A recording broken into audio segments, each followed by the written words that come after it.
అందరికీ నమస్కారం. రాధారమణం తెలుగు ఆడియో నవల్కి స్వాగతం. ముందుగా నా ఛానల్ని సబ్స్క్రైబ్ చేసుకోండి. ఎవరైనా సబ్స్క్రైబ్ చేసుకోకపోతే సబ్స్క్రైబ్ చేసుకోండి. వెంటనే నాది మోనిటైజేషన్ పూర్తయిపోతుంది. అలానే హైప్ చేయడం మాత్రం మర్చిపోకండి. అలానే ఆ చేత్తో ఒక లైక్ కూడా ఇచ్చేయండి. ఇక ఈ స్టోరీ అయితే ఎవరిని ఉద్దేశించి రాసినదైతే కాదు, అంతా ఊహాజనకం. ఇక కథలోకి వెళ్ళిపోదాం. రాక్షసుడి వలలో అందాల జాబిలమ్మ 59వ ఎపిసోడ్. శ్యామకి కేశవుని చూస్తూ ఉంటే చెమటలు పట్టేస్తూ అలానే గుటకలు మింగుతూ మాట బయటికి రాక అలానే చూస్తూ ఉంటుంది శ్యామ. కేశవ శ్యామని చూస్తూ, నన్ను జైలుకు పంపించేసి నువ్వు పంజరంలో నుండి బయటపట్ట చిలకల స్వేచ్ఛగా ఎగిరిపోదామని కలలు కంటున్నావా అని సూటిగా శ్యామ వైపు చూస్తూ అంటాడు కేశవ. శ్యామ కేశవ చెప్పిన మాటలకి తన నోటి మీద చేతులు వేసుకుని భయంగా, లేదు సార్, అలా నేనెందుకు అనుకుంటాను?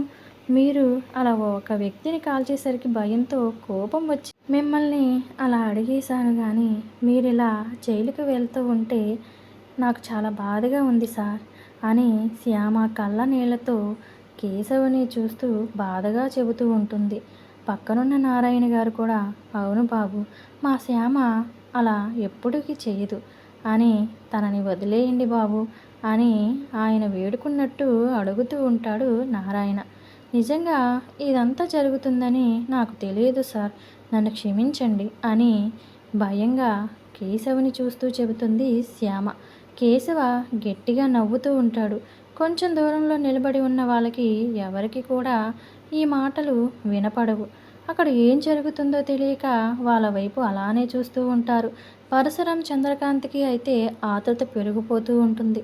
కేశవ కోపంగా మారిపోయి, ఏంటి నా చేతికి సంఖ్యలు పడేలా చేసిన నిన్ను అంత తేలిగ్గా క్షమించాలా అని శ్యామాని చూస్తూ తన కన్నీళ్లను తన వేలితో అటు ఇటు తుడుస్తూ తన 2 వేలతో తన పెదవిని పట్టి ముందుకు లాగుతూ వదులుతూ, చూడు, ఇప్పటి వరకు నా షర్టు కాలర్ పట్టుకున్నవాడు బ్రతికుండేడు అని శ్యామాని చూస్తూ, దానికి నేను వేసే శిక్ష అని కేశవ్ అంటుంటే కేశవుని భయంగా చూస్తూ ఉంటుంది శ్యామ. పక్కనున్న నారాయణ గారు, బాబు చిన్నపిల్ల, ఏదో తెలియక చేసింది, వదిలేయండి అని అంటూ ఉన్న కేశవ నారాయణ మాటలు పట్టించుకోకుండా, నేను వచ్చే వరకు నేను నీకు విధించే శిక్ష ఏంటో తెలుసా అని శ్యామ కళ్ళల్లోకి చూస్తూ చెబుతూ ఉంటే శ్యామ భయంగా, శిక్షణ అనుకుంటూ కేశవుని చూస్తూ, ఏంటి సార్ ఆ శిక్ష? మీరు ఏ శిక్ష విధించినా నేను అనుభవించడానికి సిద్ధంగా ఉన్నాను అని కేశవతో చెబుతుంది శ్యామ. కేశవ శ్యామ ధైర్యాన్ని చూస్తూ తన సిగరెట్ని కాలుస్తూ ఆ పొగని బయటికి వదులుతూ, ఓ అయితే ఇంకా మంచిదిగా అంటూ శ్యామానే కన్నింగా చూస్తూ, అయితే నేను వచ్చే వరకు నువ్వు నా ఇంటిలోనే ఉండాలి అని కేశవ చెప్పిన దానికి శ్యామతో పాటు పక్కన నారాయణ గారు, ప్రతాప్ గారు, అక్కడున్న వాళ్ళందరూ దగ్గరికి వస్తూ వాళ్ళ మాటలు వింటూ అలానే షాక్ అయి చూస్తూ ఉండేసరికి కేశవ అందరి ముఖాలు షాక్ అయి తననే చూస్తూ ఉంటే ఎవరిని పట్టించుకోకుండా ఆ సిగరెట్ని కిందకి పడేసి దాన్ని తొక్కి శ్యామాని చూస్తూ చిన్నగా నవ్వుతూ, ఏంటి అంత షాక్ అవుతున్నావు? నేను వచ్చే వరకు నువ్వు నా ఇంట్లోనే ఉండాలి. రోజు నువ్వే నా గదిని శుభ్రం చేస్తూ నీట్గా సర్ది ఉంచాలి అని కేశవ చెబుతూ ఉంటే, సార్, నేను మీ ఇంట్లో ఉండడం ఏంటి? అది మీ గదిని నేను శుభ్రం చేయడం ఏంటి అని ఆశ్చర్యంగా అడుగుతుంది శ్యామ. నారాయణ గారు శ్యామ కేశవ వైపు ఆశ్చర్యంగా చూస్తూ ఉంటే, అవును శ్యామ అంటూ తన కింద పెదవిని పట్టి ముందుకు లాగుతూ, నువ్వే చెయ్యాలి అని తన హృదయం మీద వేలితో పొడిచి చెబుతూ, నేను వచ్చేదాకా నా ఇంటిని, నా ఇంట్లో ఉన్న వాళ్ళందరినీ నువ్వే చేసుకోవాలి అని కేశవ అర్థమయ్యేలా చెబుతాడు. శ్యామ నోరు తెరుస్తూ, సార్, ఏంటి మీరు అంటున్నది? నేనెందుకు మీ ఇంట్లో ఉండాలి? అదెలా కుదురుతుంది సార్? నా వల్ల కాదు.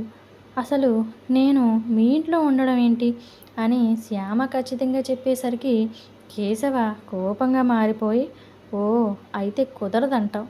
సరే అయితే ఇప్పుడే నీకు వేసిన శిక్షని మీ పెదనాన్నకి విధిస్తున్నాను. ఈ క్షణం నుండి నేనిచ్చిన ఉద్యోగం నుండి తీసి పడేస్తున్నాను అని కేశవ నారాయణ గారి వైపు తిరిగి, చూడు నారాయణ, నేను వచ్చేంత వరకు నువ్వు విశ్రాంతి తీసుకో, వెళ్ళండి ఇక్కడి నుండి అని కేశవ కసురుతూ చెప్పేసరికి నారాయణ గారు, శ్యామ ఇద్దరూ షాక్ అయినట్టుగా, ఏంటి బాబు మీరు చెబుతున్నది? నన్ను ఉద్యోగం నుంచి తీసేయడం ఏంటి బాబు అని, నేను రోడ్డున పడతాను బాబు అని బాధగా అడుగుతూ ఉంటే, మరి నేను చెప్పింది అర్థం కాలేదా మీకు?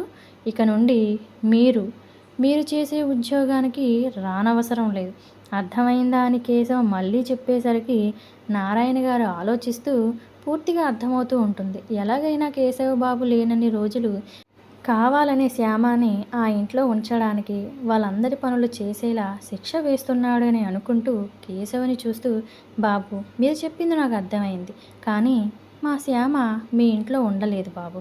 కానీ రోజు నేను వచ్చేటప్పుడు తీసుకువస్తాను.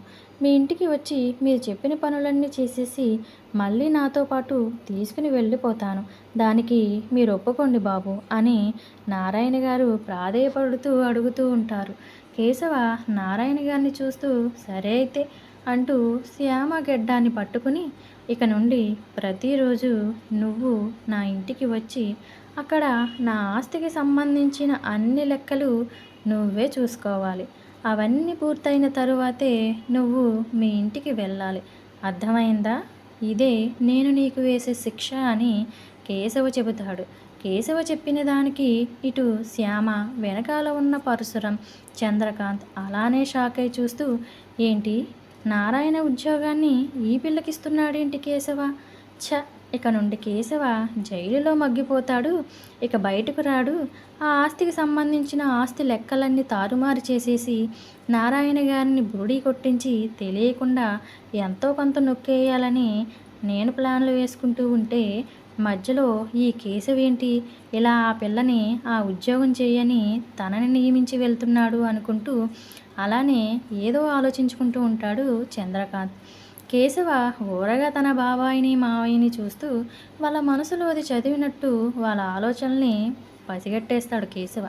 అక్కడ నిలబడి జరుగుతున్నదంతా చూస్తూ ఉన్న ప్రతాప్ గారు మాత్రం కేశవని అంచనా వేస్తూ, కేశవ కావాలని శ్యామాని తన ఇంటికి రప్పిస్తున్నాడని అర్థం చేసుకుంటూ మంచి పని చేస్తున్నాడని ప్రతాప్ గారు అనుకుంటూ ఉంటారు. కేశవ చెప్పిన దానికి, నారాయణ గారు చెప్పిన దానికి వాళ్ళ మాటలు వింటున్న శ్యామ అలానే షాక్ అవుతూ, ఏంటి పెదనాన్న మీరు అంటున్నది? నేను ఆ ఇంటికి రోజు వెళ్ళడం రావడం ఏంటి అని అమాయకంగా అడుగుతుంటే కేశవ కన్నింగా నవ్వుతూ శ్యామ దగ్గర కంటే వచ్చి తన 2 చేతుల సంకెళ్లతో ఉన్న తన నడుముని పట్టుకుని తనకి తగిలేలా హత్తుకుంటూ శ్యామాని చూస్తూ, తన పిల్ల జుట్టు తన కళ్ళ మీద పడుతూ ఉంటే తన నోటితో చిన్నగా గాలి ఊదుతూ, చూడు సుందరమ్మ అని కేశవ పిలిచేసరికి శ్యామ ఆశ్చర్యంగా కేశవ వైపు చూస్తుంది. ఎక్కువ ఆలోచించి నీ చిన్న మెదడును బాధ పెట్టకు, మళ్ళీ చెబుతున్నా విను. నా ఇంట్లో నాకు సంబంధించినవన్నీ అని ఒత్తి పలుకుతూ, ఆ పనులన్నీ నువ్వే చెయ్యాలి, నా దేవకి అత్తతో సహా అని చెప్పి శ్యామ వైపే చూస్తూ ఉంటాడు కేశవ. అప్పుడు శ్యామకి పూర్తిగా అర్థమవుతుంది, తనని ఆ ఇంటి పని మనిషి కింద శిక్ష వేస్తున్నారు అని. కేశవని తప్పుగా అర్థం చేసుకుంటూ ఉంటుంది శ్యామ. శ్యామనే కాదు, అక్కడున్న వాళ్ళందరికీ కూడా అదే అర్థమవుతుంది. కేశవ శ్యామ ఆలోచనలో ఉండేసరికి తనని దగ్గరగా తీసుకుని తన నడుము మీద చెయ్యి వేసి సవరిస్తూ ఉండేసరికి వాళ్ళని చూస్తున్న నారాయణ అది చూడలేక మొహం తిప్పుకుంటారు. ప్రతాప్ గారు కూడా శ్యామ తన పెదనాన్న అక్కడే ఉన్నారని భయంగా కేశవ వైపు చూస్తూ, సార్ మీరు చెప్పినట్టే నేను చేస్తాను, నన్ను వదిలేయండి సార్ అని అంటుంది శ్యామ. కేశవ శ్యామ చెప్పిన దానికి నవ్వుతూ, గుడ్, అదే నీకు మంచిది, కుటుంబానికి. ఇక నుండి నేను చెప్పినది తూచా తప్పకుండా నువ్వే చేస్తూ ఉండాలి. నువ్వు ఏమాత్రం జాడించినా నాకు తెలిసిపోతూ ఉంటుంది, అర్థమైందా అని తన నడుముని గట్టిగా ఒత్తుతూ నేను జైలుకి వెళ్తున్నాగా నేను వచ్చేదాకా హ్యాపీగా నీ జీవితాన్ని ఆనందంగా నా పనులు చేసుకుంటూ గడిపే అని తనని గుండెలకు హత్తుకుని నేను వచ్చాక ఎలాగో నీకు ఆనందం ఉండదుగా అని కేశవ అంటుంటే శ్యామకి కేశవ అలా చెప్పేసరికి ఇప్పటి వరకు ఒక భయంతో ఉన్న శ్యామ మళ్ళీ కొత్తగా ఇంకొక భయం మొదలవుతూ ఉంటుంది. అలానే కేశవని బెదురుగా చూస్తూ ఉంటే కానీ కేశవ కళ్ళల్లో మొదటిసారిగా తన కళ్ళల్లోకి చూస్తూ ఉంటే ఆ కళ్ళు ఇంకా ఏదో చెబుతున్న భావన కలుగుతూ ఉంటుంది. కానీ కేశవ్ అంటే ఉన్న భయంతో ఆ కళ్ళల్లోని భావన శ్యామకి అర్థం కాక మనసులో కేశవ్ గారు ఎందుకు ఇలా చెప్తున్నారు అంటే జైలు నుండి వచ్చిన తరువాత నన్ను అని భయపడుతూ ఉంటుంది. వచ్చే ఎపిసోడ్లో ఏం జరిగిందో తెలుసుకుందాం. కొనసాగుతూ ఉంటుంది. నా స్టోరీ నచ్చినట్టయితే లైక్ చేయండి. నమస్తే.